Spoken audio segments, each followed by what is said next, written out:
you need to keep your legs closed and don't have kids until you're married and established, and all of these things are checked off to be valued as a good woman. Everything is the result of performing. It's a constant performance. No one is ever teaching us.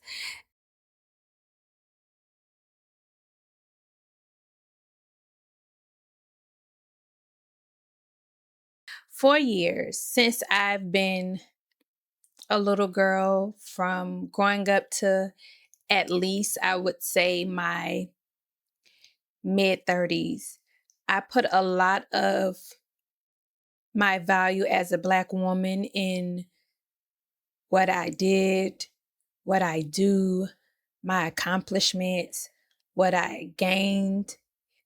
And in doing so, I realized that I detached so much from who I truly was. I detached so much from being authentic, which had me detach a lot from my feminine energy. And that's what I'm going to briefly discuss.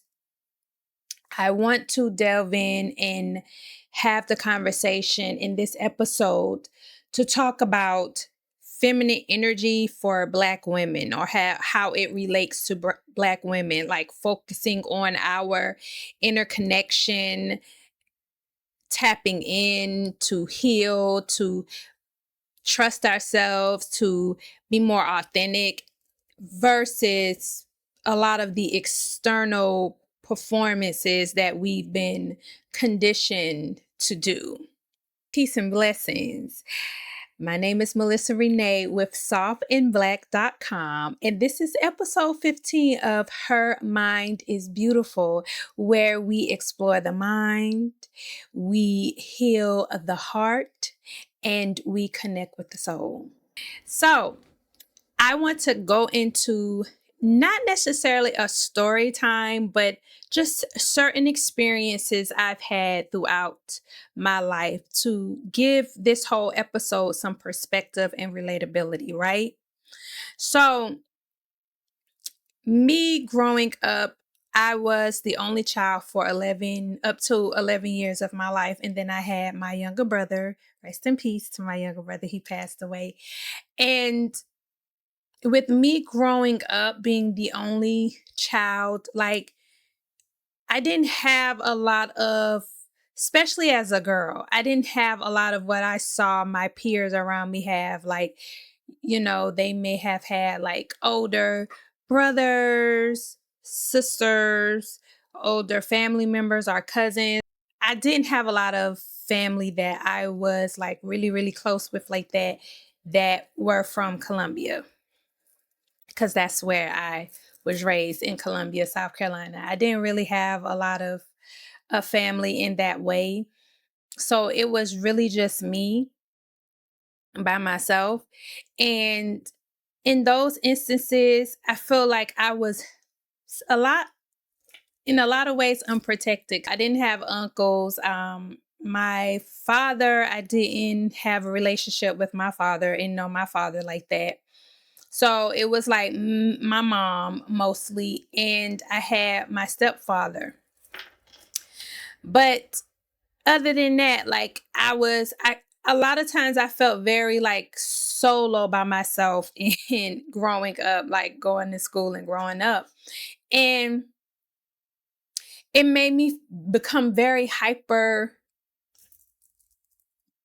defensive. Like, I would be very defensive very quickly. People saw it as an advantage at the fact that they could say or do or, move a certain way with me, and know that it was just me and there wouldn't be any repercussions to the what they say or did, because it was just me. Like, I didn't really have that type of mom. My mom wasn't going to be the mother that, if I came to her and said, hey, this person did this, or I'm being treated like this, or I'm getting picked, like, my mom wasn't like that. So my mom is would more likely be like, handle your business, or you need to defend yourself, or you need to stand up for yourself. And that's what it was. She wasn't coming for my defense at no means at all.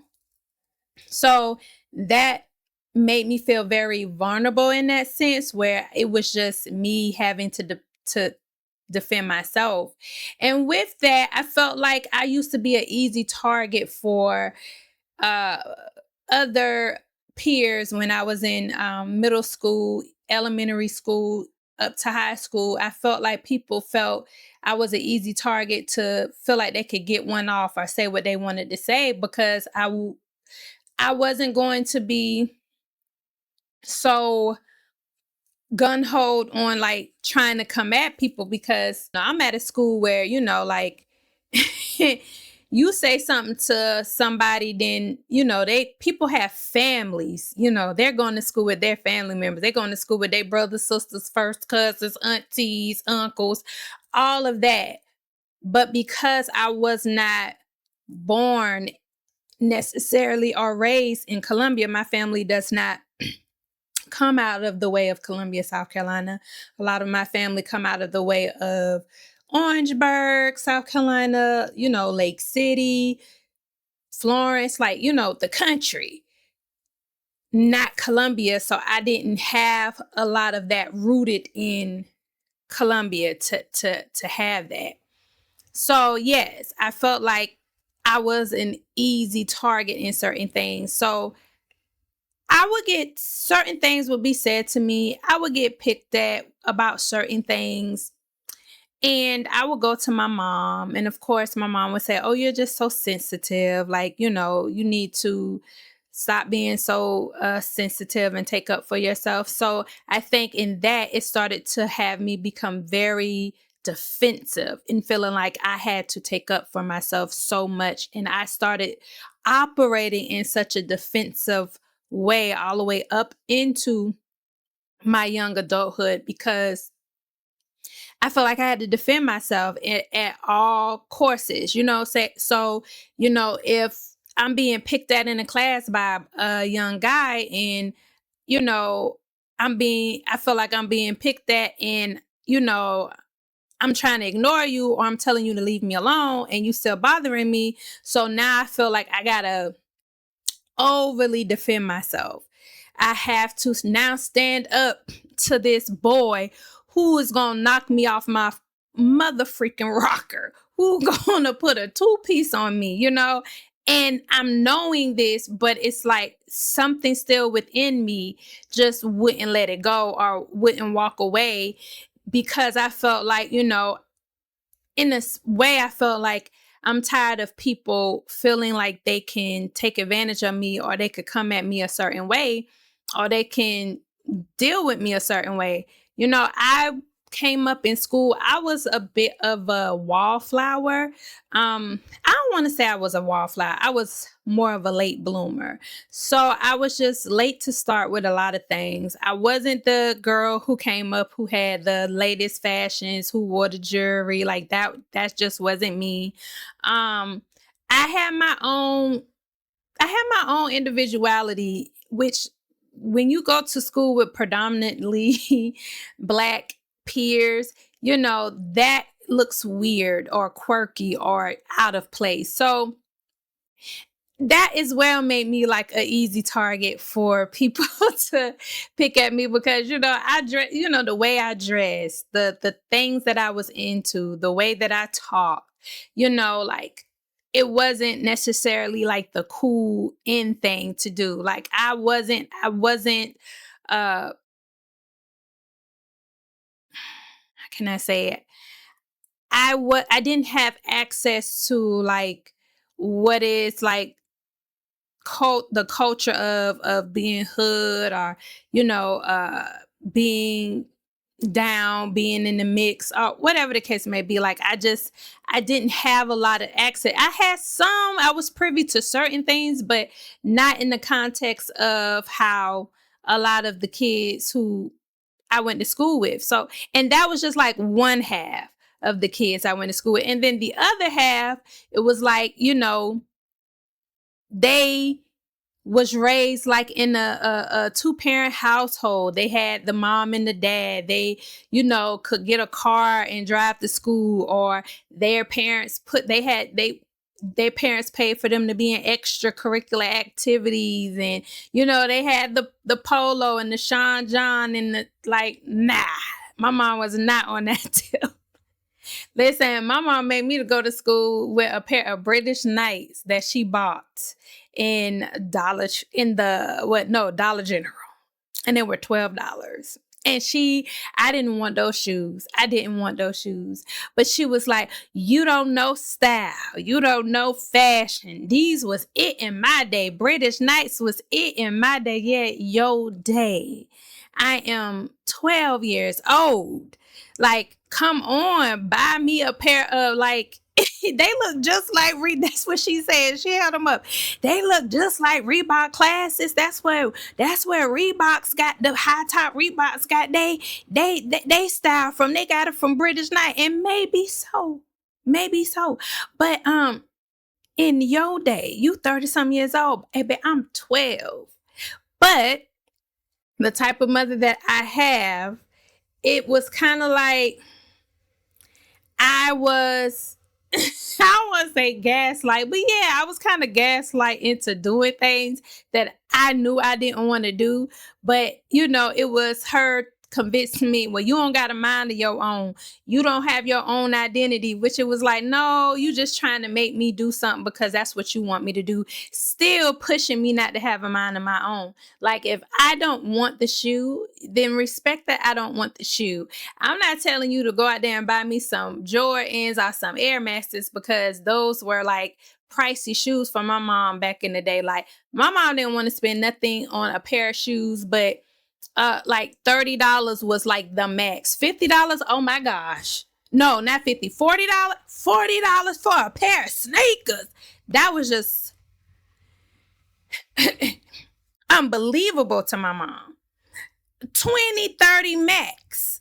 I'm spending on a pair of shoes. So we already knew what that was. And because of that, because like my mom was only going to spend a certain amount on a pair of shoes, and because, I didn't want to get picked at my whole entire life going to school wearing British Knights, I found a way to dress where I felt comfortable going to school. So there would be like dresses and, the platform heels and the platform sneakers. And that wasn't necessarily the cool thing to wear in school. Well, at least for me. So yeah.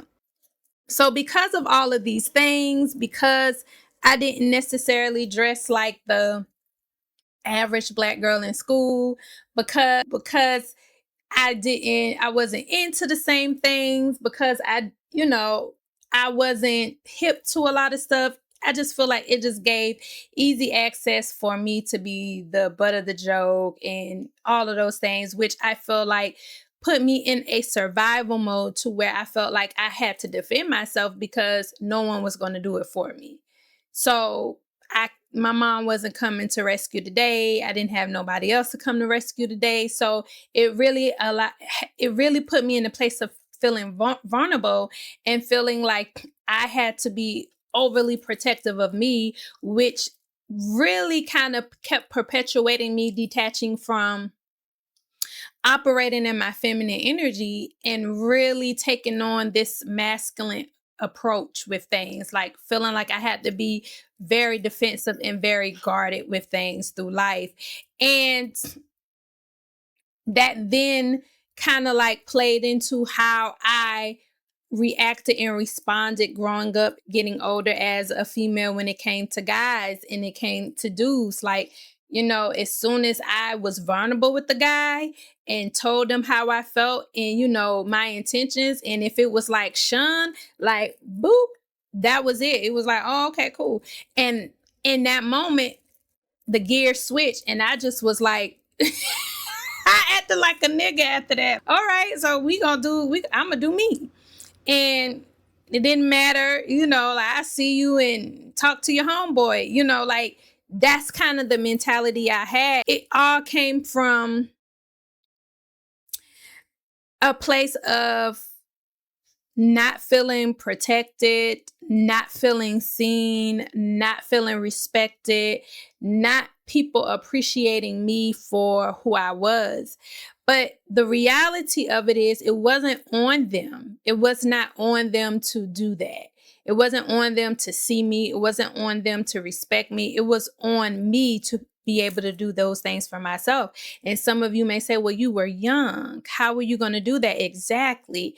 I was young. I didn't know. And that's the importance of having those parental figures in your life, or those adults in your life who can mentor you, or who can instill in you and teach you how to tap into that feminine energy, to learn how to have that inner confidence, to learn how to feel safe with who you are and feel protected within who you are, and not feel like you have to steadily perform, improve, and go through this world like you gotta push and fight to be seen for who you are.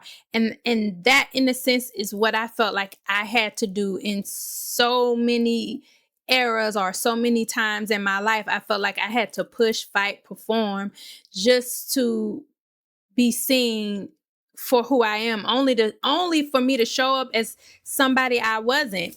I feel like my mother, no, I don't think that she should have came in and, ooh, I'm coming to save the day. And I feel like it was very important for me to learn how to stand up for myself, and uh be my stand up on my own. I do feel like she could have definitely poured into me and taught me how to stand up for myself, but do it in a way where I don't have to necessarily force or push or prove anything. I feel like had I been instilled with just knowing how to love myself unconditionally, and being able, and I know, like, it's not like my mom never told me, like, oh, you're beautiful, you're pretty. She did. But a lot of times you can't tell your child or your daughter, like, oh, you're beautiful, but then in the same instances, when you get upset or frustrated or mad with them, speak so vile to them, like, oh, you ain't shit, you don't listen, you ain't gonna be shit, you're gonna be dumb if you can listen. Like, you can't talk to them like shit, and then think whenever you say, oh, you look cute or you look beautiful today, that somehow is going to erase all of the other things. It doesn't work that way. So in a sense, as parents, especially women raising daughters, like, we have to learn how to be able to speak constructive criticism to our daughters without belittling them, because it's going to be counterproductive as she goes through the world of trying to identify who she is, and how to maneuver and move throughout this world. So now I want to transition and talk about why so many of us feel the need to constantly prove our value, and why they may actually be disconnecting us from our true feminine essence. So, like I spoke on mine's is rooted all the way from being a little girl, and why I felt like I needed to constantly prove my value is based off of the way I was raised. I was raised that, if you are a good student makes good grades. A good child listens, and does what they're told. A good girl keeps her legs closed until she's married and is ready to get married and have a family. A good person, treats people right. Like, everything I was taught about what showed my value has something to do with the way I perform. You need to keep your legs closed, and don't have kids until you're married and established, and all of these things are checked off to be valued as a good woman. Everything is the result of performing. It's a constant performance. No one is ever teaching us that your value comes from within you. It doesn't come by the way of what you do. It doesn't come by the way of what you've accomplished, your accolades. It comes by the way of you within your true feminine essence, who you truly are. That's where your value comes. And if you tap in and connect with who you truly are as a person and move in your authenticity, then you will fill yourself up or fill your cup up with so much value, to the point where you will understand and you'll be so synced in and connected with your feminine energy that you won't be bothered by the outcome of things. You won't be triggered, or it won't change your perspective of how you see yourself or view yourself if the outcome doesn't come out the way you want it to, or you expect it to, or other people expect it to. So I'm going to get into like the problem, external pressures and performances. So before I get into that, like what really provoked me to do this episode about understanding, or as what's the episode is called. I didn't even say the episode, did I? I'm so sorry. So this is episode 15, which is redefining what it means to be a feminine Black woman. Okay, how do you define yourself as a feminine Black woman? And this made me really want to have this conversation, because now it seems like, the feminine energy talk is starting to kind of sizzle up and be a popular, trendy conversation, which I'm all for it. I'm all for the conversation coming about. I just want the conversation to be in the context of what feminine energy is. And it's everything having to do with what's going on within you. And I think I'm seeing a lot of where feminine energy is being described, or it's being seen as everything that's outside of us, resting, people saying, oh, resting is feminine energy, which I do feel like it is a way of expressing your feminine energy. It's a way of tapping into your feminine energy, but it's just not the sense of just, oh, I'm resting, so I'm operating in my feminine energy. But you're resting for what? Like, because I could lay in and I went through a time where I was depressed, laid in my bed, and all I did was lay in my bed, but I wasn't operating in my feminine energy. I was depressed. I was avoiding. I was procrastinating. I was, feeling sorry for myself. So I just want people to understand that it is a difference. It's a difference between resting and relaxing and avoiding and hiding. It's a difference. And we can use things out of context for the purpose of justifying our actions when we know we're not aligned. We know we're not aligned. So you should be resting, because the rest is important for you to gain insight, for you to gain clarity, for you to tap into your intuition, for you to be more open to allow for things to be revealed to you, your purpose, your gifts, like the answers. Like, that's why you should be resting. Not resting for the purpose of avoiding, not resting because you don't feel like going to work, or you don't feel like working no more, not resting because your favorite show on and you want to binge watch. Like, and I'm not saying anything is wrong with those things. Everything is done in moderation, but I think a lot of times we will confuse things based on trying to justify our actions of not holding ourselves accountable, or not aligning ourselves and doing things that's going to help us heal and help us progress and help us evolve. So that's why I really wanted to actually have this conversation, because I think it's a lot of us as Black women out here who don't really understand or know what feminine energy is. Me, myself, I didn't really gain insight of really delving into the idea, I mean, the understanding of feminine and masculine energy until I would say what happened in like 2018, 2019 is when I really started opening my eyes to it, because I got into astrology. I say this all the time. I'm an astrology girl. I got into astrology.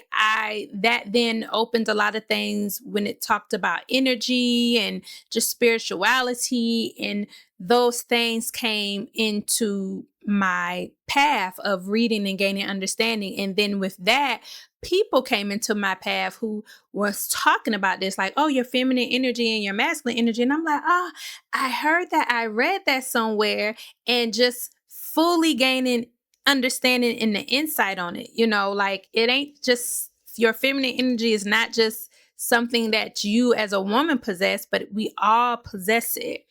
We all possess it. But I just feel as Black women, we've detached so far from it, and we operate so much in our masculine energy. Even when we think we're tapping into our feminine energy, we are not. And that's something I've recently discovered in myself, like about 3-4 months ago. I realized, like, what I thought was tapping into my feminine energy was not tapping into my feminine energy. I was doing all the things that helps you connect with your feminine energy.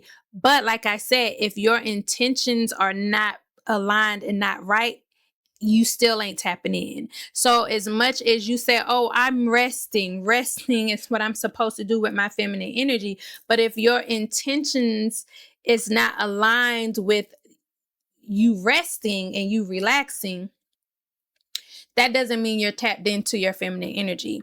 If you're meditating and you're not meditating for with intentions, that does not mean you're tapping into your feminine energy. If you're practicing yoga and you're not practicing yoga with the intentions, that means you're not tapping into your feminine energy.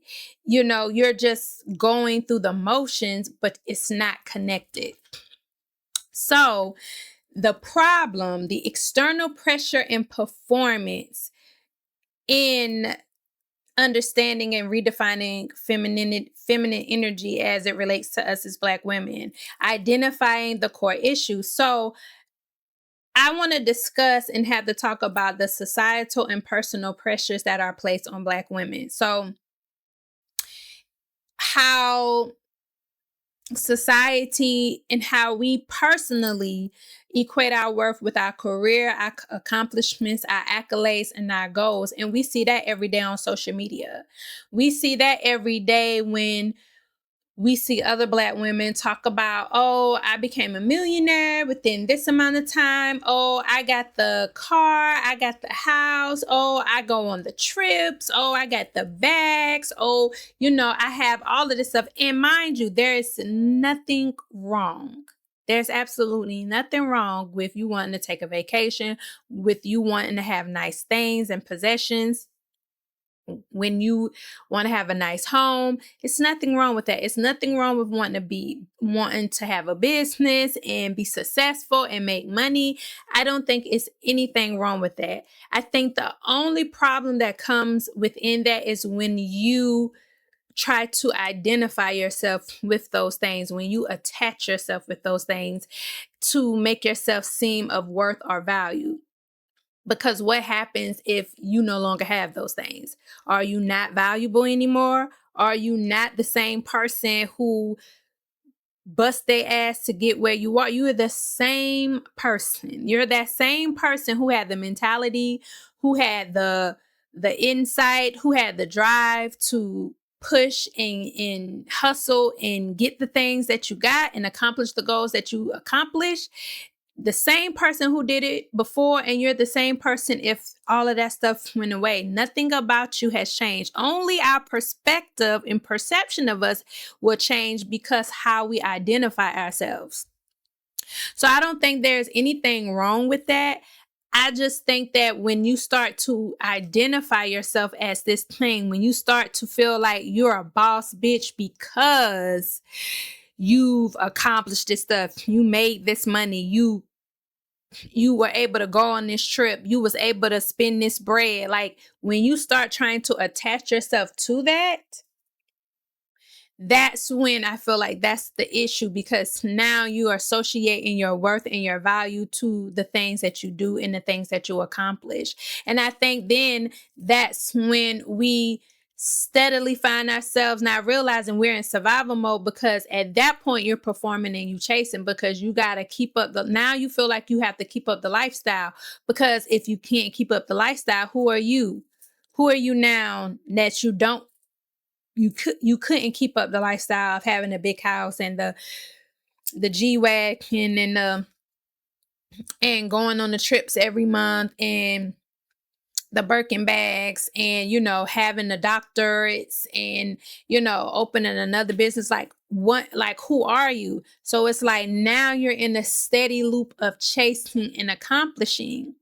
And I see it too when I hear stuff like, oh, Black women are the most educated. We're the most educated. Like we see it all the time on social media. Oh, she was the first Black woman to do this. She was the first Black woman to do that. And we are steadily perpetuating a condition of telling Black women, hey, you aren't accomplished, you aren't valuable, you aren't of worth, you haven't done anything worthy until you're able to say you've did this or you've accomplished that or you've done that. Like it is fine and it's okay to simply do what's within your means and what is and what's success to you. Like success is not depicted or dictated on what other people say success is. Success is dictated on you, what you see as success. And yes, we live in this society where because we are in a capitalistic society, a capitalistic country, it's success is always going to try to be defined as having capital, money, being able to purchase, being able to buy. We equate worth with how others see us. Beauty standards, I talked about that the last episode. Relationship validation and social perception. That's a lot of the reason why we do what we do, why we have to show that, okay, I'm successful because I live like this, I'm making this, I'm married to this person, I have this status, because it's very much looking for that constant outside validation. The constant outside validation. And we're only living up to the success that is said by someone. I don't know who, but someone. One person said, oh, I don't feel like you're successful unless you have and you've done this, and this. And somebody else who doesn't have a mind of their own or who hasn't found their own identity took to that to say, oh, okay, so then for me to be seen,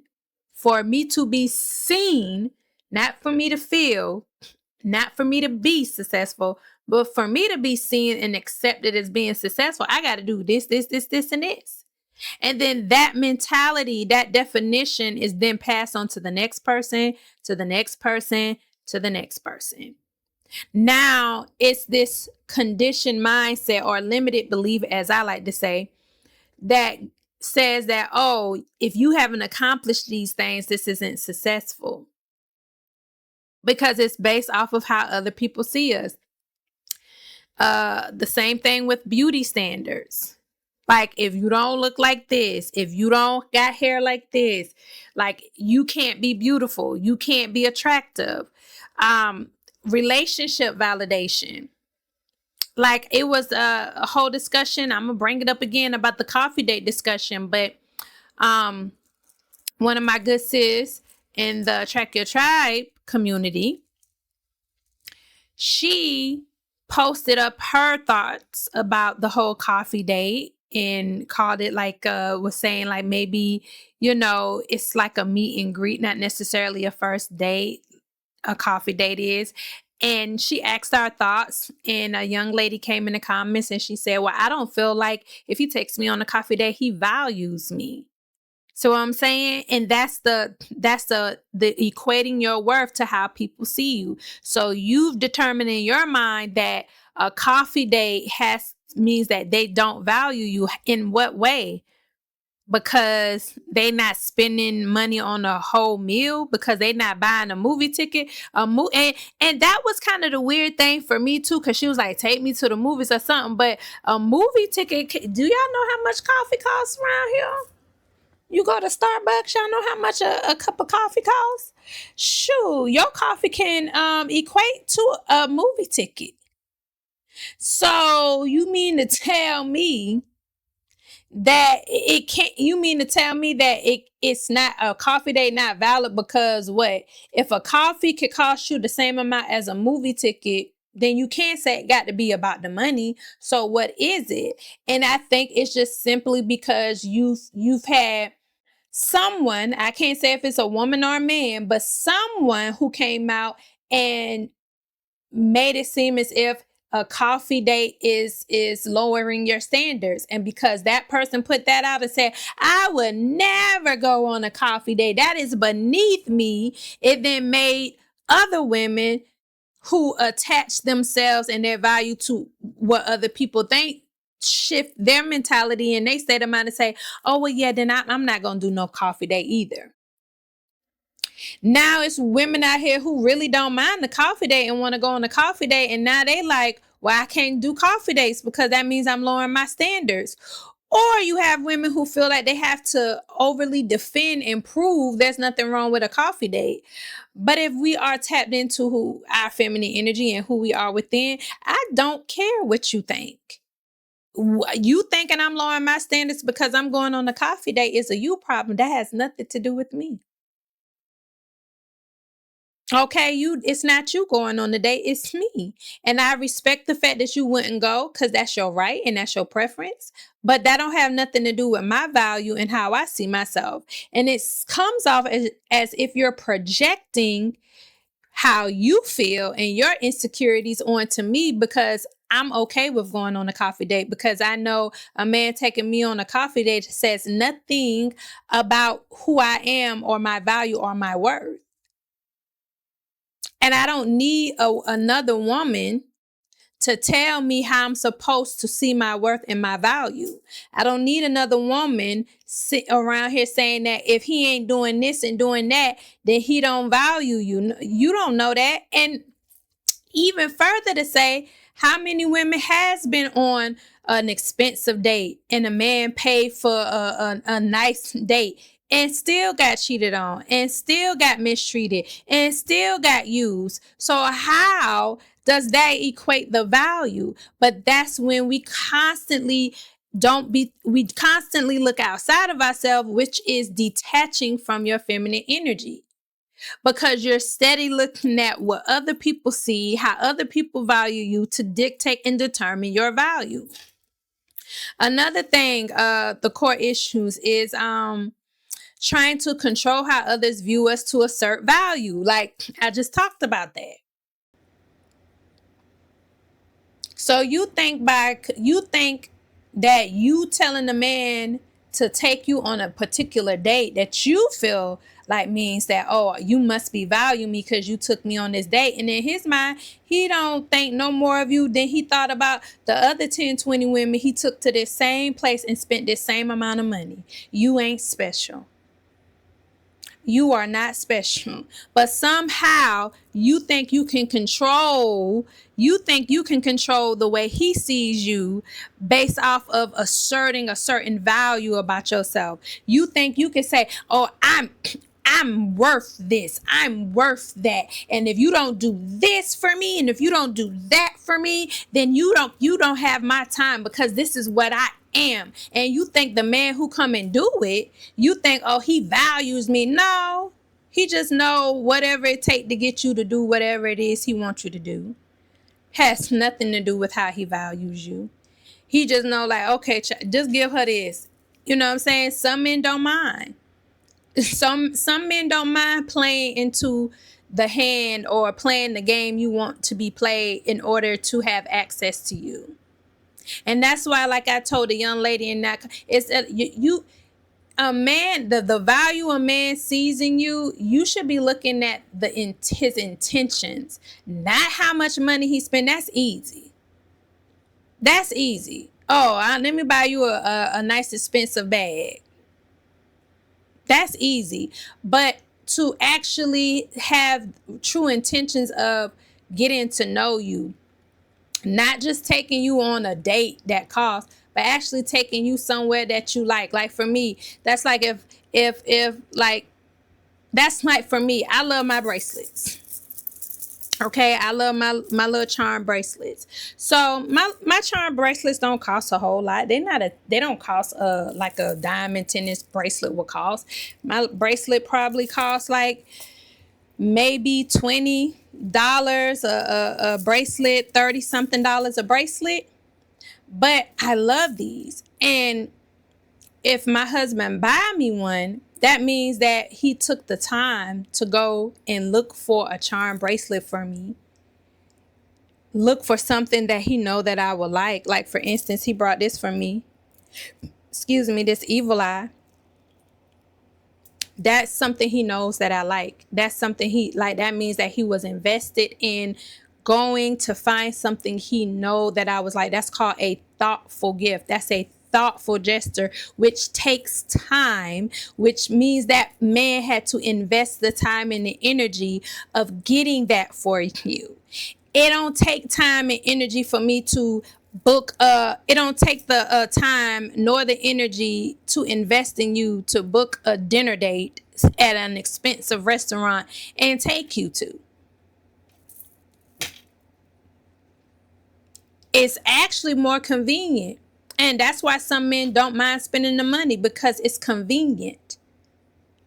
I can spend this money on you versus actually taking the time to really invest and get to know who you are, get to know things about you, and take the time and do things that would just really like impress you, really let you know how much I like you. But it's tomato, tomato. So, what happens a lot of the time is when when we find ourselves with these external pressures and performances, what happens, what comes about this is just being exhausted, feeling stressed, feeling unseen, feeling the need to overcompensate. And it's overcompensating too when you steadily feel like, and I say this and I say this again, what's understood does not need to be explained. You don't got to keep explaining who you are and your worth. That is, it's just there. It's in you, not on you. It's not something that you gotta constantly talk about and explain. And that's where the overcompensation comes in too, because you gotta overly compensate what you not gonna allow, what you, I ain't taking this and I ain't allowing this and I ain't settling for this and I ain't, because you just overly explaining it, because I feel like you ain't convinced, you don't believe it, and you don't believe it and you don't think they believe it. And you don't want to take a certain level of accountability to say that if you're drawing in a certain type of guy, maybe that has to do with, to an extent, where you are energetically, mentally, where your headspace is at.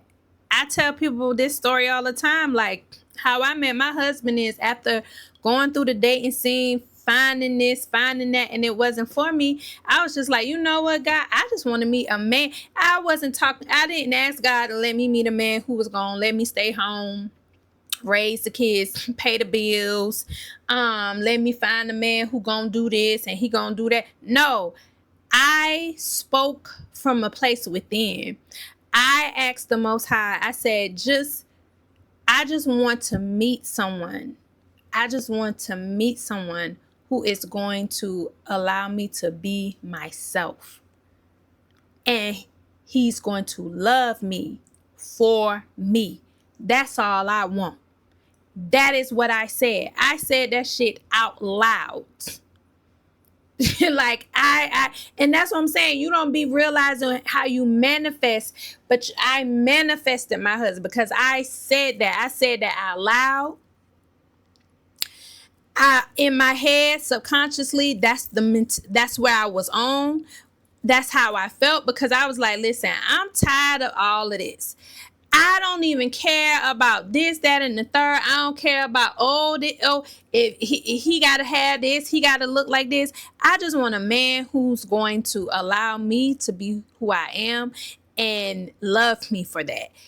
That was the ultimate value for me. That was priceless. That's what I valued. And because that's what I valued, that's the energy I put out. And that's what I got in return. I got a man who saw me for me, loved me for me, and as I grow and as I heal, continues to love me for me. When we constantly are sitting in a place where we're trying to perform this thing, trying to control how people see us, trying to control the value we have, you become tired. And that's why I feel like I see a lot of Black women on here. That's when they talk about, oh, like this whole back and forth, Black women versus Black men. I feel like that's where that comes from because it's the exhaustion. It's the exhaustion. It's being tired. It's it's constantly feeling like you out here trying to prove that you are worthy and you're valuable, to be loved, to be seen, to be heard, to be appreciated. And you get exhausted with that because you're not allowing yourself to just be. Like once you just allow yourself to operate in your authenticity, you are aligning yourself and you don't have to chase anything and you don't have to overcompensate for anything. You will be attracting that person to you. When I said what I said about my husband, oh, I want a man who's going to love me for me. I wasn't out there chasing and trying to go find. I left it alone. I was like, this ain't it. Said how I felt, left it alone. And within, I promise you, a week later, my husband was messaging me. I'm dead serious. My husband was messaging me.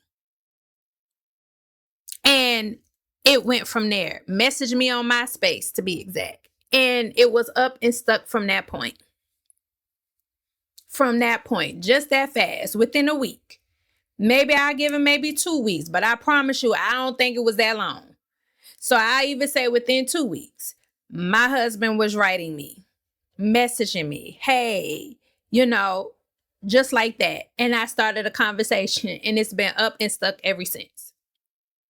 Because I wasn't chasing, I wasn't looking, I wasn't forcing, I wasn't proving, I wasn't constantly talking about, what I'm saying? I wasn't trying to argue with a man who ain't for me to see, like, this what you need to do. That's a problem. I would give you a chance if you did such and such. I'm not doing all of that. Oh, okay. Once I realize he ain't for me, oh, okay, cool. You ain't for me.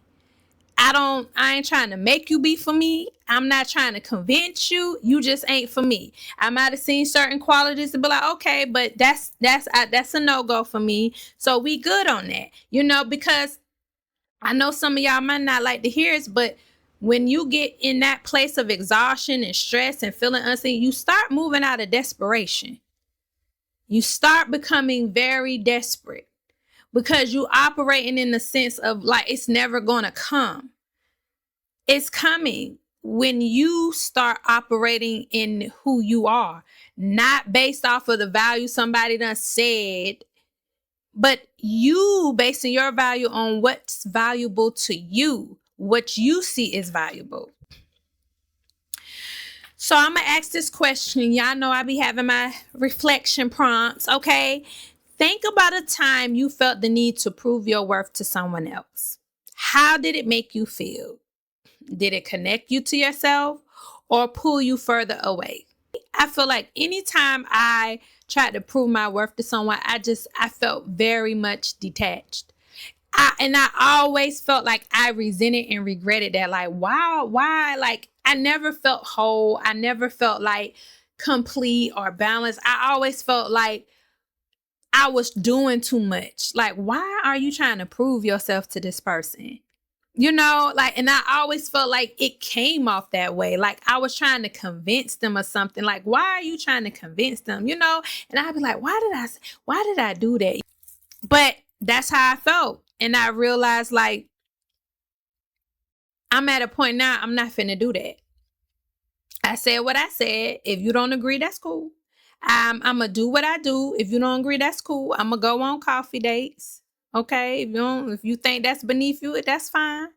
I'm gonna accept that $30 lunch. Okay. I'm If you feel like that's the waste of your time. I remember, and maybe I have a different perspective because I'm 41, and I remember it was a time when men wouldn't give you even $30 for lunch. Okay, I remember it was a time men wasn't trying to take you on no date. I remember this era and time. It was more men sitting on couches playing video games than okay. Now it's about how now it's not about him taking you on the date. It's how much he spend to take you on the date. Like what? Like and it almost comes across like, do y'all be planning on giving up some coochie or something? Is that why it means a lot to you of how much he gonna spend? So you could feel justified about you giving up the coochie. So you could be like, well, at least I gave up the coochie for a $300 meal. At least that's why I gave up the coochie for that. Like if you want to give up the coochie, says give up the coochie. If that's what you want to do. Like at the end of the day, you like do what you feel good about doing. So when you wake up the next day, you ain't got to be on some shit. Like at least I did what I wanted to do. Okay, I wanted some. I got my relief. It was good. Might call them again tomorrow. Like own that, and own it and be okay with it. Like the hell, like you ain't got to be out here trying to justify being a prostitute, selling your cooch catch because you want some. You won't get jugged. I mean, I'm just saying. I don't know. I'm just saying. So if the problem is always performing and trying to control, what does it look like to shift the focus? So if you notice and you sit here and you think about, in a lot of situations, I'm really always performing and always trying to control and have a certain outlook on something, or have a certain outcome of something, having something come off a certain way, because then to me I feel like that says something about me and my worth and my value. What does it look like if you shift the focus inward? If it's not about how you perform, how you control, and the outcome of something, if it's more about what goes on within, and what goes on within, how we feel, the way we think, our energy, what I'm saying, is it relaxed, is it calm, is it anxious, is it nervous? Like start looking inward. Like how do you feel most of the time? Do you feel anxious most of the time? Because that would speak on your energy state. That would speak on how you feel about you. Are you nervous all the time? Or do you seem resentful and angry and frustrated and impatient? How do you feel? Shift that energy inward.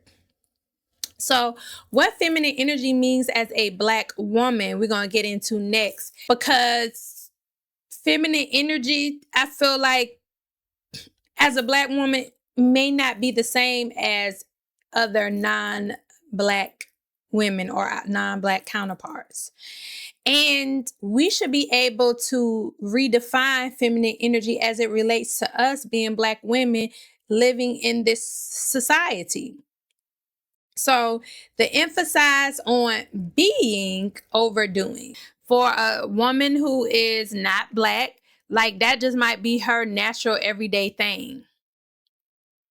But for us, it's important that we emphasize just being, because we've been in this society as Black women and been conditioned to feel like we have to constantly do. We got to make it happen. We got to be the strong Black woman. We got to be the independent Black woman and constantly do, and not be in a position of being.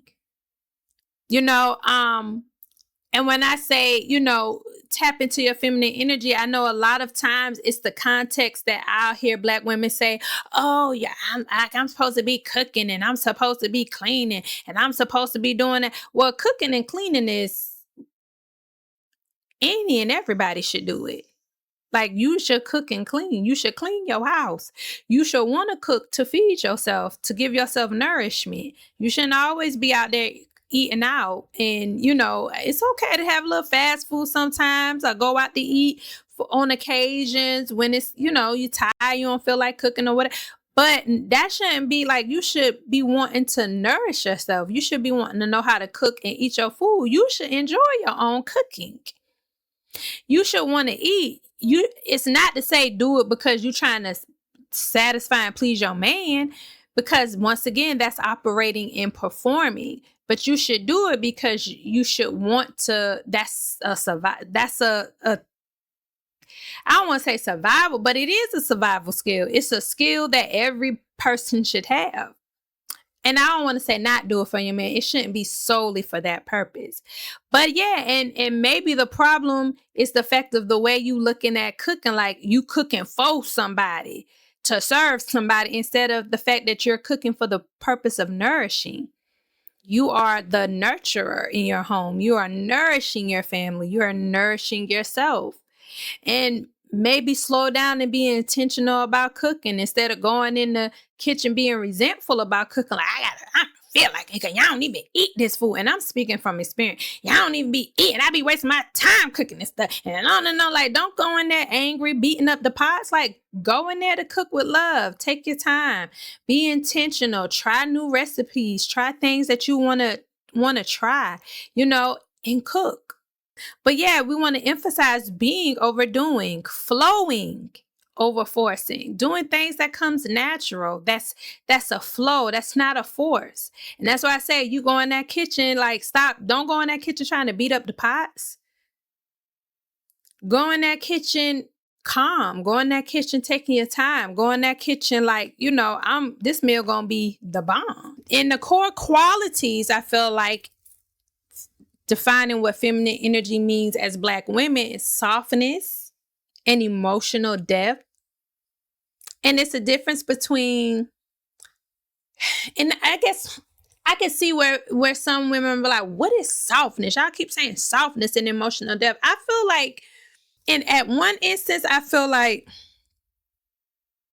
you would have to kind of define what softness is for you, in the sense of like, what allows you to feel, what allows you just to be in those feelings and just naturally just feel and naturally just move and operate. It's no rushing, it's no forcing, it's no pushing. It's just like this natural state. That's what I would think softness is. And what allows you to be that, like, you would have to define. But in a sense, I would just say it's just being vulnerable. To me, that's what I look at softness is. It's just like, softness to me is a vulnerability, just being vulnerable, being able to be open and just expressing, how you feel and how you think, and just being yourself.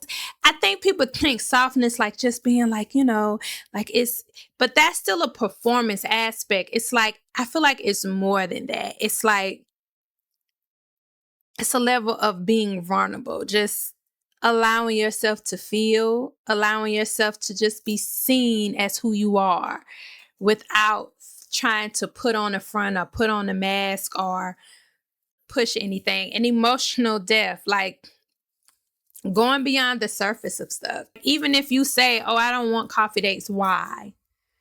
Now, I feel like even a young lady who said, well, I don't feel like you value me if you take me on a coffee. I think that's emotional depth, because she was able to be honest to say, I don't feel like you value me if you take me on a coffee date. Now, we could get further and say, why? Why do you feel that? Because do you place a price tag on your value? Is your value equivalent to a price? Why is that? Vulnerability as strength, not seeing yourself being vulnerable as a means of being weak. Like sometimes the notion is like, I ain't gonna tell him that because I'm not gonna see, I ain't gonna never let a man know this or a man know that because then they're gonna try to use it against me, like playing games and stuff. Like, no, learn how to be open and vulnerable. Learn how to put yourself out there and speak your truth and stand in your truth and own your truth. Self-expression beyond aesthetics or external validation, like learning how to express yourself, learning how to express yourself through talking, through communicating, through writing, through just moving, like dancing and feeling yourself beyond just the way you dress, or looking for somebody to tell you like, girl, you doing a good job, you doing a good job. I think those things are beautiful, like getting those like affirmations, you doing a good job, you beautiful sis, I'm proud of you sis. Those things are great, but I don't want us to get solely focus on always looking for someone to give you a pat on the shoulder. Like being okay with you looking at yourself and telling yourself you're doing a great job. That's another self-expression, like loving on yourself, validating yourself, telling yourself you're doing amazing, even when you make mistakes, not being hard on yourself. Cultural authenticity, defining femininity through Black womanhood, not Eurocentric ideas. So, yes, finding our femininity on like us being Black women, the way we talk, the way we connect with our femininity, through practices and certain self practices. Some people have certain rituals that they do, like not being ashamed of those things, leaning into those things, like leaning into things that was passed down from your great grandmother to your great grandmother to your grandmother. Like certain things might express that type of that womanhood. Now, if this is what feminine energy is, why is it sometimes so hard for Black women to connect to it? So the question is, if softness, emotional depth, receptivity, vulnerability as strength, self-expression, cultural authenticity, if these things are what's considered feminine energy, why is it sometimes so hard for Black women to connect to it? Why do y'all think it's so hard for us as Black women to connect to what feminine energy is as it relates to being authentic, as it relates to being vulnerable, being receptive, being soft, and having emotional depth and awareness, self-expression with our femininity beyond just aesthetics and surface? Why do you think it's sometimes so hard for us to connect to it?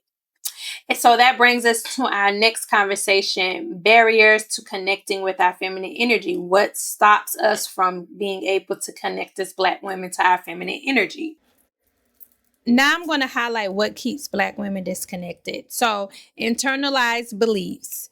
Um, and I already discussed like the internalized belief when I spoke on my quick story time about how since I've been young growing up, I felt that I had to prove my value and my worth. I had to prove that you couldn't talk to me any type of way. I had to prove that, I was a good student. It's a constant need to perform to get a certain result so that you can be seen as being someone who uh, is of value. I have to work harder. I have to push more. I have to show some type of control to be seen, in the sense of I have to control the way people view me. I have to control the way people uh I have to control the way people view me and see me, because that then dictates the way that they value me. Stereotypes: the strong Black woman narrative, overcompensating for perceived weaknesses. Like, for whatever reason, we have this notion to feel like we are, if you ain't working, you're lazy. And that's not true. I can relate to this because that's how I felt when I first started being a stay-at-home mom, and it had heavily had to do with other people's view of what a stay-at-home mother is, especially in the Black community when it comes to Black women. For whatever reason, we like to look at stay-at-home mothers as Black women like you ain't doing nothing. Like raising kids, taking care of a household ain't doing nothing. It is doing something. And to be this strong Black woman, you got to be able to take care of the home and go out here and work a job or be an entrepreneur or whatever the case may be. And that bothered me for a long time. And I think that very much pushed me into wanting to be this entrepreneur because I wanted to do something that I felt like was contributing to the household, and I wasn't just sitting here doing nothing. But that wasn't true. I was of value. I was very much contributing because me being able to stay home with my children and my children being able to come home from school without going to daycare definitely helped with taking more income out of our household. Me being able to work with my kids and help my kids with homework definitely helped them be better students in school. Me being able to take them to and have them in extracurricular activities definitely helped my kids expand their horizons and try out their different talents and explore what they wanted to do. So I didn't do those things in vain. They were very, very much important. But the internalized beliefs of feeling like, oh, being a Black woman and staying at home means somehow that you are living this soft life, because we looked at white women who stay home like it ain't nothing soft by raising kids. Ain't nothing soft by raising kids full time. And learning that, it allowed me to really like hone into my calling, hone into where I naturally flow, which is what I'm doing right now. And I was able to do that when I let go of the idea that, oh, like I gotta have a business. I gotta make some money. I gotta, because if you don't, what? If you don't, what you feel like if you die, somebody gonna be like, well, she ain't really do much with her life. Like, who cares? As long as you know you accomplished something, you did something. Like I see the gifts in being home and raising my children. Like I know like the things I went through and the challenges I went through with my oldest child, like I wouldn't have been able to, I don't know how that would have worked out for me had I been elsewhere and like really into my working. So the fact that I have the ability to work on my brand, help Black women like me, and still be attentive and connected with my children, with my husband, that's an accomplishment for me. I don't care what nobody say. Social engineering historically and culturally taught that Black women's value is measured against other standards. Feminism, feminists. I'm gonna tell y'all the truth. I know some people don't want, I'm not with that feminist stuff. I'm not with that feminist. I feel like feminism and feminist is rooted in detaching from your feminine energy and operating in your masculine, because it gives the notion for us that you have to prove yourself up with, is equivalent to a man. I don't have to prove myself equivalent to a man. I'm a woman. Okay, I'm a woman and I love that and I respect that about me.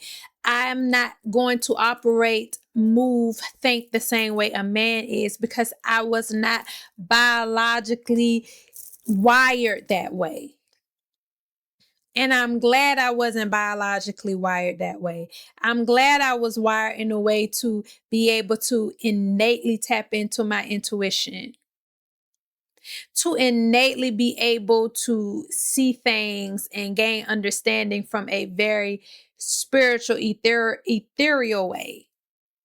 I'm happy about that. I don't need to be pushing and proving a thing. I don't have to fight like a man to get my point across. I don't have to fight like a man to be seen. I don't have to do that. And now that I understand that, yes, I'm not with that feminist stuff at all. I feel like it is definitely a social engineering, especially for us as Black women, when we already are rooted in the idea that we got to push and prove and fight. See, a lot of these women, our white counterparts, they didn't have to do a lot of the things that we're doing. So that's why they fighting for that, because they wasn't allowed to. We was working. Okay, we was working for pennies on the dollar. They didn't have to do that. They don't have to.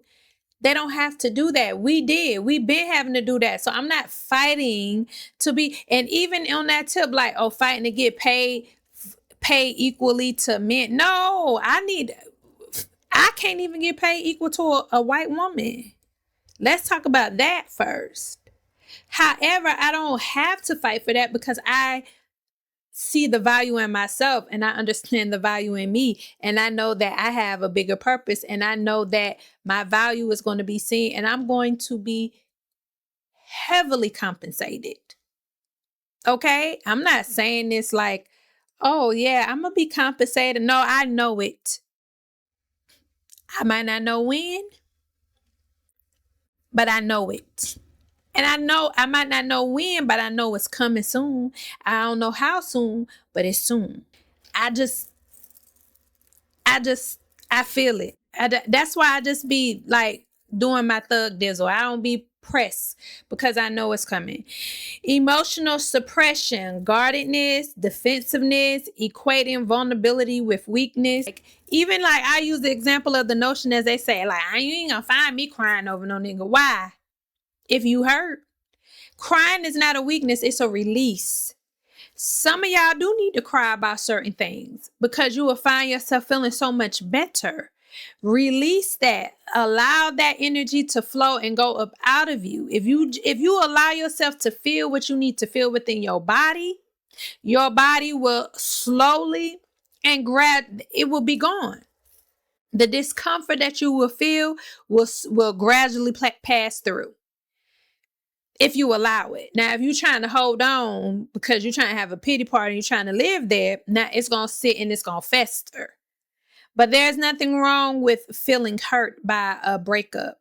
There's nothing wrong with feeling hurt because you felt hurt. It's nothing wrong with feeling like you should, like, you not being, like, you wanted a certain position and you didn't get the job. It's okay. It's okay feeling like, oh, I just love and I want to be loved and I want to find a man that loves me and I love him and we just love. It's okay saying that too. Like, when did we have to be hard? I mean, I know when Kai made that song. You can't trust no nigga, no.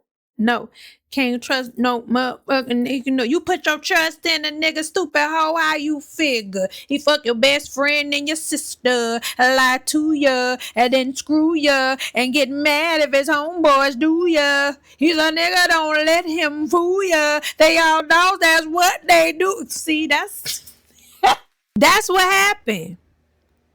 That's what happened. We got hurt. And instead of healing from that hurt, we were just like, we start being guarded, defensive. You know what I'm saying? Then we start being angry and being resentful. And I'm telling y'all, we're going to be the next Karens if we don't start doing the work. And it's naturally in us to heal. I feel like as Black women, we are naturally, innately healers as Black women.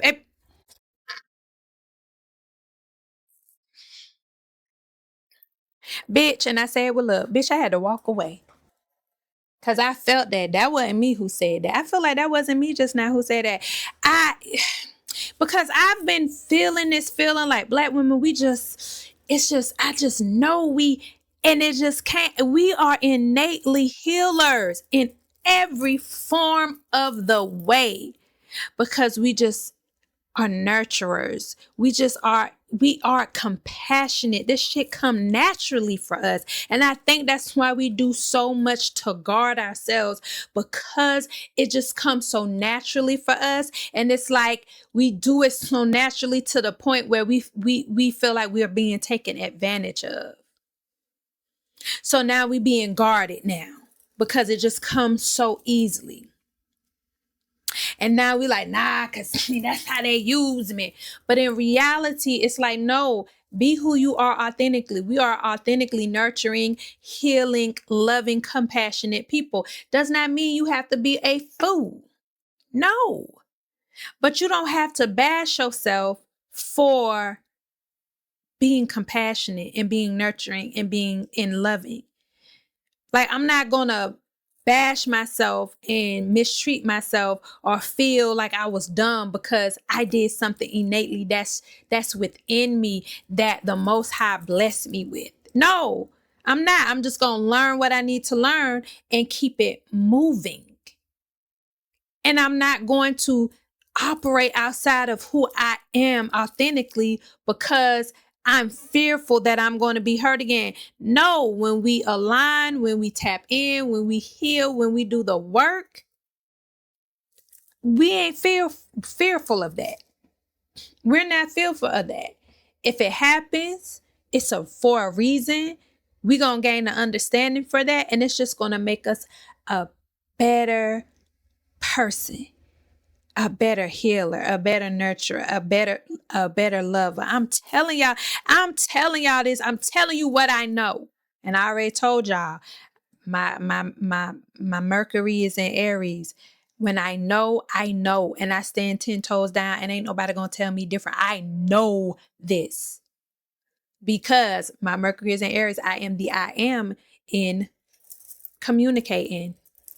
I'm telling you, I be getting the downloads.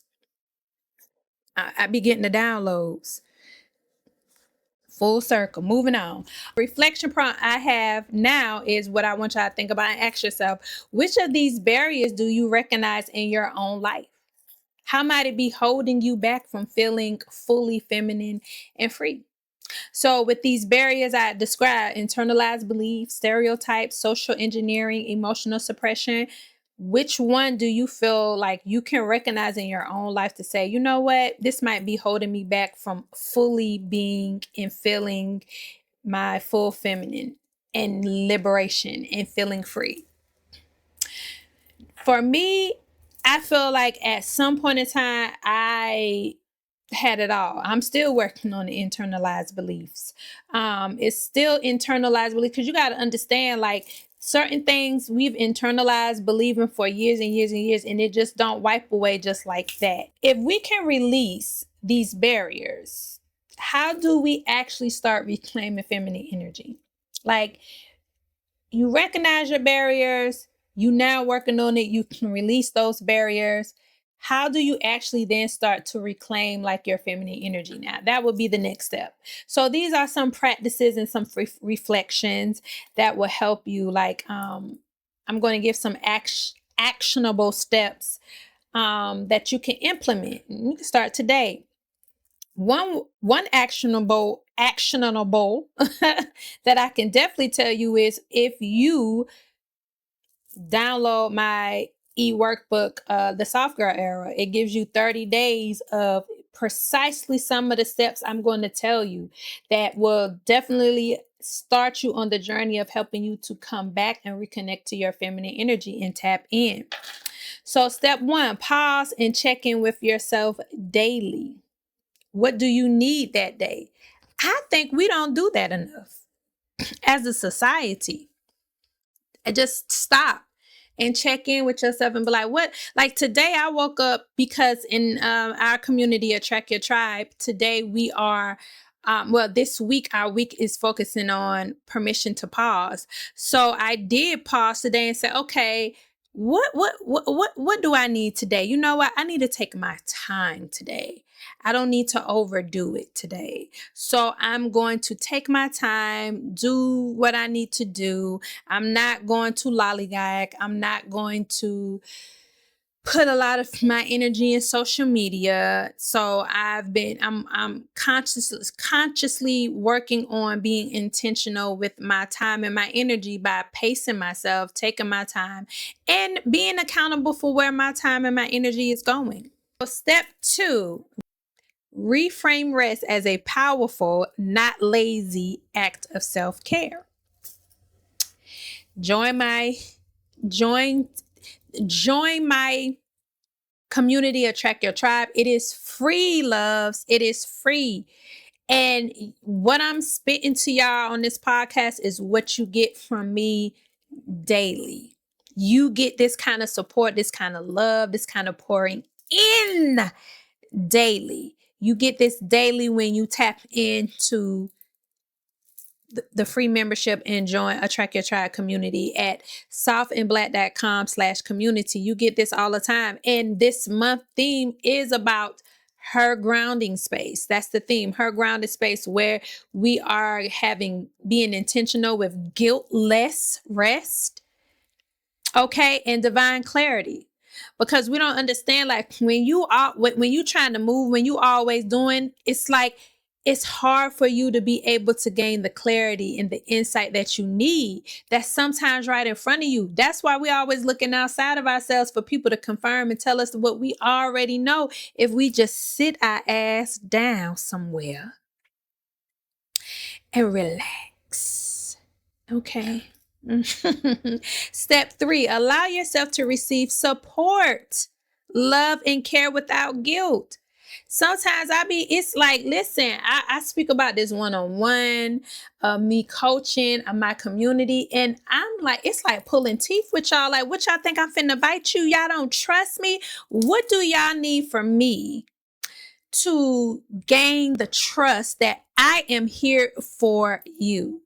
I'm here for you. I'm here to support you, to love on you, to care for you, so you can operate in your authentic self at your highest self. That's what I'm here for. What do I need to say and do? Because y'all be acting scared. Like y'all act like y'all ain't never seen a genuine Black woman before who's ready to give you all of her to pour into you. So you can give it to the next queen and the next queen and the next queen. Like I'm not here to hurt you. I'm just here to help you and I'm here to help you, not because, it's this thing to do. No, this ain't this a thing to do for me, baby. I was trying to sell candles. Okay. But that's not what my calling was. And that's not what I was led in to do. So when I just flowed and naturally flowed with where I was led to, this is where I'm led to. I'm led to be of service and to help my fellow Black women, to help them see how much of healers they are, so they can go out here and heal this crazy ass world right now. We need us right now.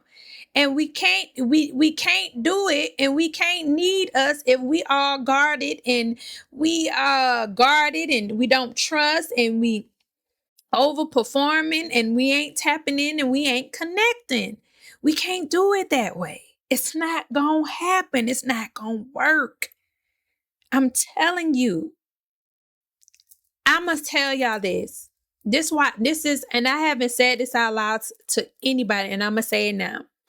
I know what my purpose is and why my purpose is geared toward Black women, because I know that once we shift as Black women, our energy, our mental, our mind, our bodies, and soul, once we shift and we stop overly operating in our masculine energy, stop trying to perform, stop with all this, you gotta do this, and if we start shifting and really honing and tapping into who we authentically are as a collective of Black women, which are healers, which are nurturers, the world gonna shift. The world is going to shift. I personally feel like we're not meant to be the first president. We not that. We not that. We healers. We're nurturers. We not power authoritative figures. That's not who we are authentically as a collective of women. But whatever. You don't gotta listen to me. Step 4, honor your vulnerabilities. Journal. This is why I write these questions. When I'm telling y'all these questions as we go through it, these are like reflection questions. These are journal prompts for you, right? Think about these questions. Write them down in your journals. You know what I'm saying? Take a mental note. So journal or reflect on feelings instead of hiding them. Like, why do I feel like that? Why do I feel that way? Like I always felt some way about the whole feminism movement. I didn't know why, but I sat with it and I sat with it, and then it just start to reveal itself. I didn't sit there and try to figure it out and or try to hide it. I just kind of let it, like, this how I feel. I don't know why right now, but it'll come. It'll come eventually. And it did. So sit with your feelings. Sit with why a coffee date is a problem. Why is that a problem? Just sit with it. You know what I'm saying? And don't go initially with the first thought that come in your head. Let the thoughts flow. And as you continue to just let them flow and not create a story around them, and just let them flow and let them flow and let them flow, the answer is going to be revealed, and you're going to understand it's nothing with what you think it is.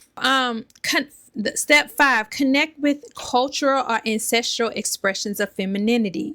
Dance. That's why y'all be seeing me. If you don't follow me on TikTok, follow me on TikTok. I do post it on my YouTube shorts too, but that's why I have my dance. When I'm like, oh, it's time to move them hips. It's time to move them hips. That's a ritual that I started because I'm not saying I started it because there's other people do it, but I started on my platform because it is a lot of tension that I felt like I hold in my wound and I hold in my hips. And because my wound is very much, really close to my pelvic and my hips and all of that, like, that really helps me when I move and I grind and I just feel the music and I let it go. It is very much an expression of femininity for me. And I feel like dance is an expression all the time. You know what I'm saying? And I like twerking to have fun, but twerking is cool and I like that, and it's cool to have fun, but it's something about a wine for me. Like that just really, like, it winding, and that just really does it. Art, painting, drawing, like that type of stuff. Like, I want to start in my community. I do want to start doing stuff like having like activities, whether we do it virtually, where we start I have a member in my group, Miss Octavia. Went to one of her intuitive painting events, and I would love for her to see if she could have one like in the community, like virtually in the community. Maybe she could set up like the packages you need, and she could ship them off to us and we can do a virtual intuitive painting, because I enjoyed it. I love it. I thought it was thebomb.com. I have that discussion with her, but this is things that I want to do in the community. Rituals, your rituals where you may like your candles, pray, meditate, do some readings on you. Like, I like to do readings with myself. I like to sing. Your fashion, the way you dress. Like, I've already said that. Like, I feel like the way you dress and your style your aesthetic should be more of an extension of an expression of your femininity and who you are, not to draw, not solely because of attention or attention at all, just you being you. And spiritual practices. So now I want to take a moment right now and ask, and you can use this as a prompt, journal prompt, like I said, how can I allow myself to flow today instead of push? Ask yourself that. How can I allow myself to flow today instead of push? One thing I worked on creating a schedule for myself that does allow me to flow instead of push, because it's not me trying to hurry up. Oh, I got to do this. Because see, I don't know when to stop. So me having a schedule and creating a planner and a calendar, it allowed me to say, okay, I'm only putting this amount on here, and that's what I'm going to focus on. So I only put 3 things on my to-do list. 2 has to do with, soft and black content. 1 has to do with what I'm going to do for the household. So yeah, find out what's going to allow you to flow. You know what I'm saying? Like, is it just you taking your time? You just being slow, not trying to multitask, you making a to-do list, only focusing on certain things on the day, not trying to push yourself, you setting out some time to just kind of just sit and be with yourself. Just think about that stuff. So remember, reclaiming feminine energy is a journey. It's not a checklist. It's about being, not doing. So it's a marathon, and it doesn't stop. Your journey into your feminine energy does not stop. It's ongoing as you evolve. And it's not a checklist. It's not a, I'm going to meditate, I'm going to do yoga. It's about you connecting with the things that you're doing. Those tools are there to help you to connect, not just for the purpose of you doing it. If you can't connect with your feminine energy, with slowing down, with your intuition, with your trust, with your confidence in doing these things, then you're treating it like a checklist. So it's all about embodying, feeling, just energy, all of that. Remember, feminine energy is softness, it's flow, it's vulnerability, and self-trust. And other things too. I won't just say just just that, but those are like the key things to remember about feminine energy. It's softness, it's flow, it's vulnerability, and self-trust. Start there. And your worth is inherent. It's not tied to performance or external validation. It's inherent. That means you was born with your worth. Okay, you was born with your worth. So you was worthy and valuable from the time you was conceived, conceptualized in human form on this earth. Okay, your value did not come from what you started to do, what you didn't do, how you did it. None of that. Okay, and our affirmation we're going to leave with is: your worth is not what you do or how you're seen, it's who you are. Flow, receive, and be. Okay, so I invite y'all to, like I say, use these questions for your journal prompts or to reflect on. Share your thoughts in the comments, please. Or if you want to be more personable and you want to really get more personable, like join the community. Once again, attract your tribe. We have very intimate, personal conversations in there, and it's a safe space. It's not on the social media, it's on softandblack.com/community. It is a private group. You do have to sign up to join and be accepted. So you are safe in that space to express yourself. Okay. So I'd love to hear how y'all are embracing our feminine energy this week. Also let me know that, like, come back, tell me how y'all embrace y'all feminine energy. Like, ask me some questions if you don't truly understand or know how to tap into your feminine energy. If you don't know how to begin and you don't know how to start, like, I do free 20-minute consultation calls. Like, definitely hit me up, book that. You can go on softandblack.com/cultivation and you can book a 20-minute call with me for free, and just to help see where you want to start your journey or how to start your journey and what you want to focus on. This is what I'm here to do. With that being said, I appreciate y'all joining me again. Make sure you subscribe and hit that notification bell. Share with a friend, somebody who needs to hear it. Watch it with your friends. Have a watch party. Have a Her Mind is Beautiful watch party. I might set that up too in the community. And I love you all. Peace and blessings. See y'all next time.